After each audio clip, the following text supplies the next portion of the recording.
لیکن اس کی پابندی پوری طرح نہیں ہو سکی۔ خود ضمیر اور بعد میں انیس و دبیر کے یہاں بھی اس کی مکمل پابندی نہیں ہو سکی۔ مثلا مرزا سلامت علی دبیر کا ایک مشہور مرثیہ کس شعر کی آمد ہے کہ رن کانپ رہا ہے، یہ مرثیہ آمد سے شروع ہوتا ہے۔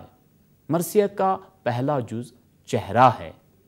مرثیے میں چہرہ قصیدہ کی تشبیب کی طرح ہوتا ہے، جس میں شاعر حمد، نعت، منقبت حضرت علی و امام حسین کے علاوہ مکہ سے سفر کے پرخطر حالات، گرمی کا موسم، صبح کا موسم بیان کرتا ہے، یا پھر اپنی شاعرانہ عظمت، قادر الکلامی، ثنا خوان حسین ہونے پر فخر کا اظہار کرتا ہے۔ کبھی پیاس کی کیفیت کا بیان کرتا ہے۔ عموماً موسم کے بیان میں گرمی کی شدت، صبح کا منظر، چڑیوں کی چڑچڑاہٹ، شبنم کا پھولوں پر گوہر آبدار بن کر چمکنا وغیرہ قسم قسم کے مناظر، تشبیہ و استعارے اور ثنایا بدایا کی زرتابی کے ساتھ قلم بند کرتے ہیں۔ انیس کے ایک مشہور مرثیے میں صبح کا منظر اس طرح بیان کیا گیا ہے: وہ دشت وہ نسیم کے جھونکے وہ سبززار، پھولوں پہ جا بجا وہ گوہرہائے آبدار، اٹھنا وہ جھوم جھوم کے شاخوں کا بار بار، بالائے نخل ایک جو بلبل تو گل ہزار، خواہاں تھے زیب گلشن زہرا جو آب کے، شبنم نے بھر دیے تھے کٹورے گلاب کے۔ مرثیہ کا دوسرا جز سراپا کہلاتا ہے۔ سراپا عموماً ایک طرح سے انصار حسینی کا تعارف ہوتا ہے۔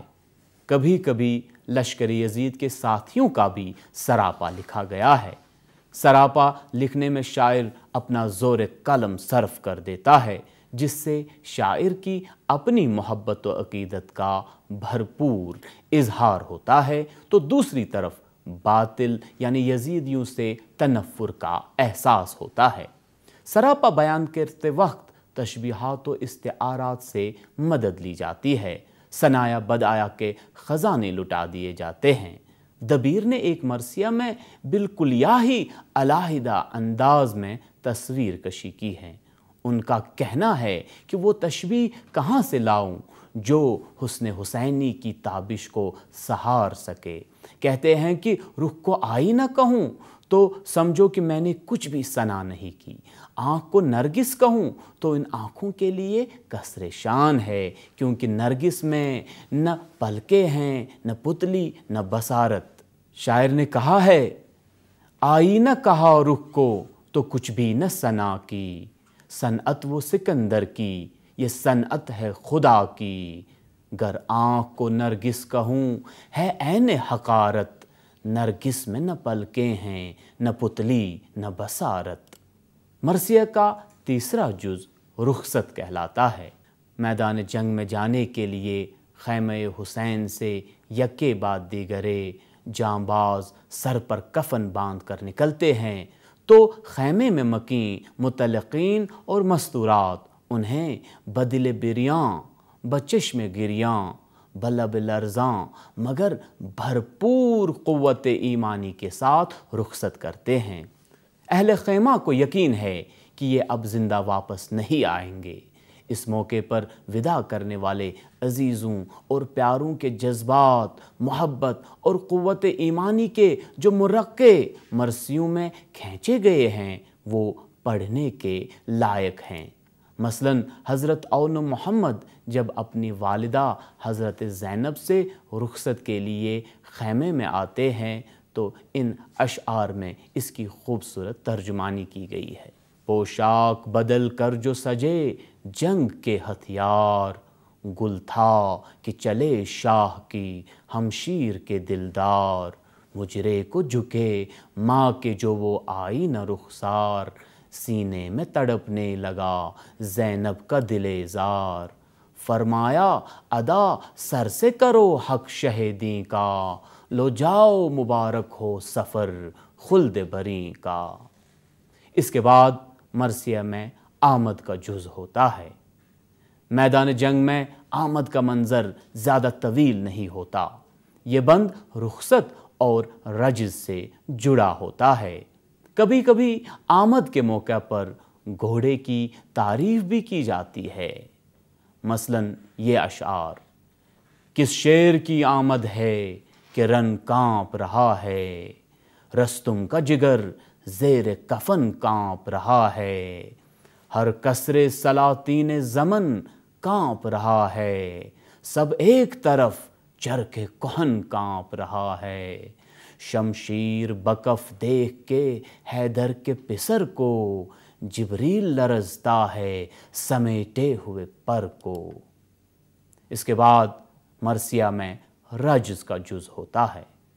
عربوں میں رواج تھا کہ دو حریف جب میدان جنگ میں آمنے سامنے ہوتے تو جنگ شروع ہونے سے قبل ایک دوسرے کو للکارتے، اپنی اور اپنے آبا و اجداد کی شجاعت، طاقت اور خاندانی عظمت، دینداری، قوت ایمانی وغیرہ کا ذکر کرتے تھے، جس میں جوش، غضب اور ولولہ ہوتا تھا۔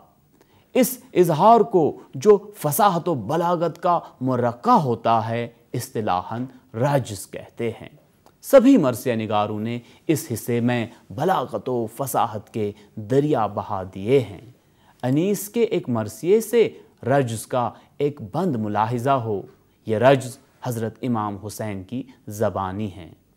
فرماتے ہیں: میں ہوں سردار شباب چمن خلد بریں، میں ہوں انگشتر پیغمبر خاتم کا نگیں، میں ہوں خالق کی قسم دوش محمد کا مکیں، مجھ سے روشن ہے فلک، مجھ سے منور ہے زمین، ابھی نظروں سے نہاں نور جو میرا ہو جائے، محفل عالم امکان میں اندھیرا ہو جائے۔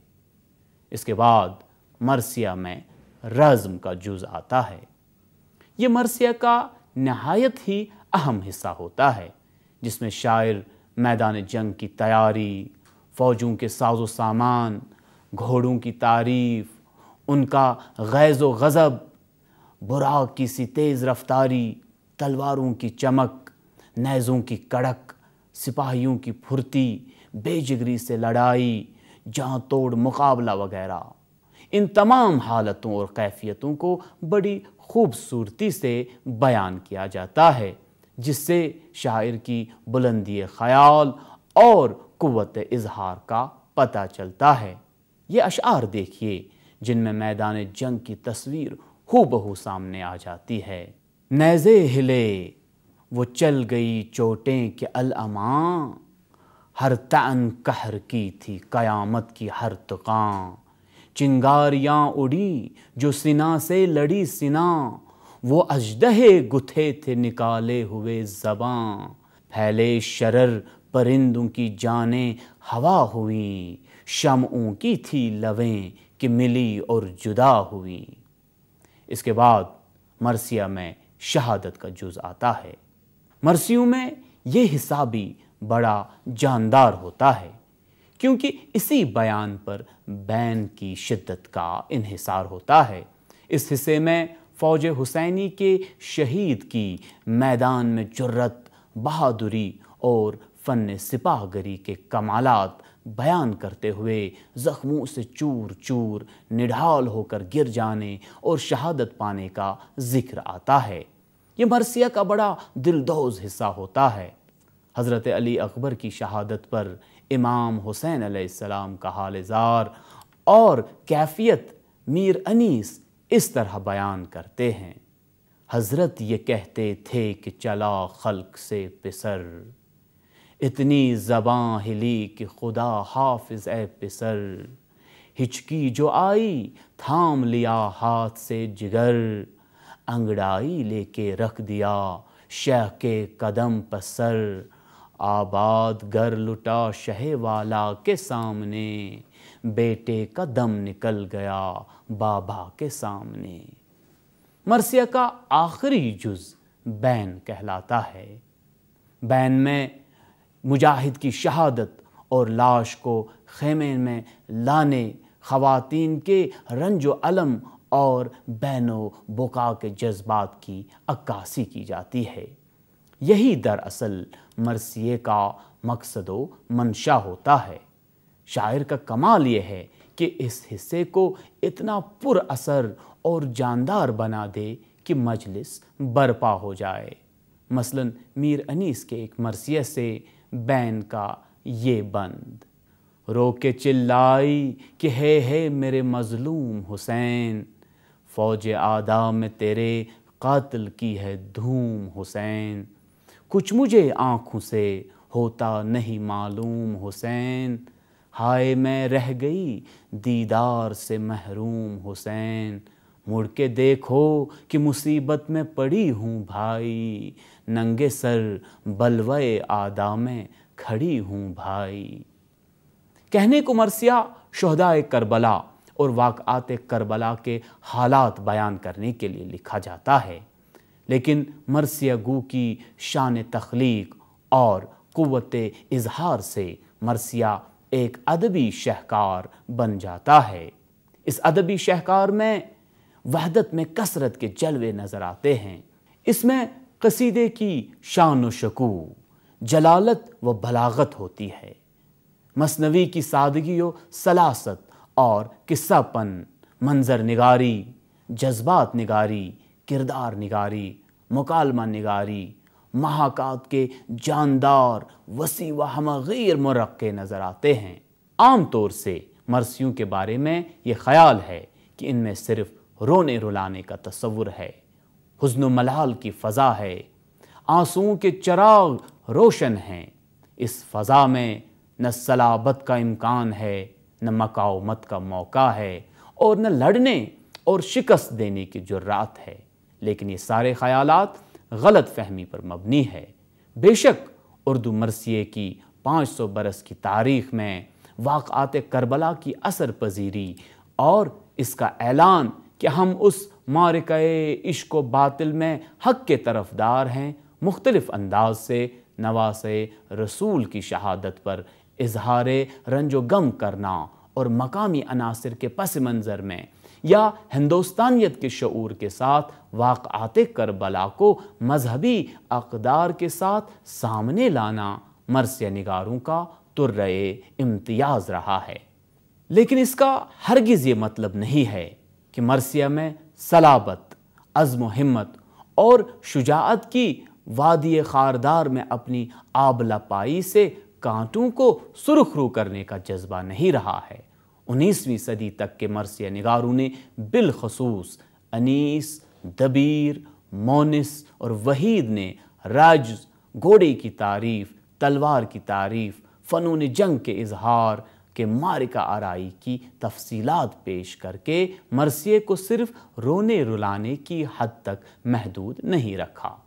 دور حاضر میں جوش ملی آبادی، جمیل مظہری، آل رضا، امید فاضلی، وحید اختر، یہ کچھ نام ہیں جنہوں نے مرثیہ کو باطل کے سر پر چمکتی ہوئی شمشیر بنا دیا۔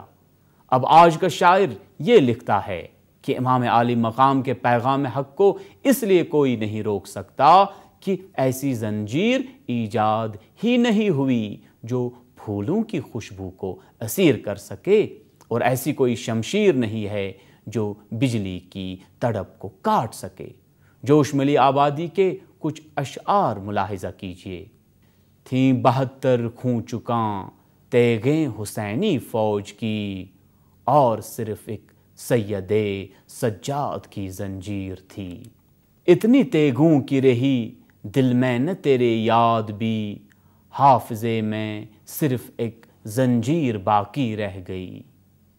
ہے دنیا تیری نذیر شہادت لیے ہوئے، اب تک کھڑی ہے شمع ہدایت لیے ہوئے۔ اے زندگی جلال شہ مشرقین دے، اس تازہ کربلا کو بھی عزم حسین دے۔ مولانا محمد علی جوہر کا بھی زبان زد خاص و عام ایک شعر ملاحظہ کیجیے۔ قتل حسین اصل میں مرگ یزید ہے، اسلام زندہ ہوتا ہے ہر کربلا کے بعد۔ دراصل یہ علامہ اقبال کا فیضان ہے، جنہوں نے کربلا کے اس رخ کی طرف بہت پہلے اشارہ کیا تھا۔ فرماتے ہیں، صدقے خلیل بھی ہے عشق، صبر حسین بھی ہے عشق، معرکہ وجود میں بدر و حنین بھی ہے عشق۔ دور حاضر کے تمام مرثیہ لکھنے والے کربلا کو عزم و عمل اور جبر کے مقابلے میں صبر کا استعارہ سمجھتے ہیں، اور حق و باطل کی آویزش میں اور حق کی طرف بڑھنے کے لیے کربلا سے سبق حاصل کرتے ہیں۔ عزیز طلباء و طالبات، مجھے امید ہے کہ اس لیکچر سے آپ نے مرثیہ کے صنفی شناخت کے بارے میں کافی جانکاری حاصل کی ہوگی۔ آج کے لیے اتنا ہی۔ خدا حافظ۔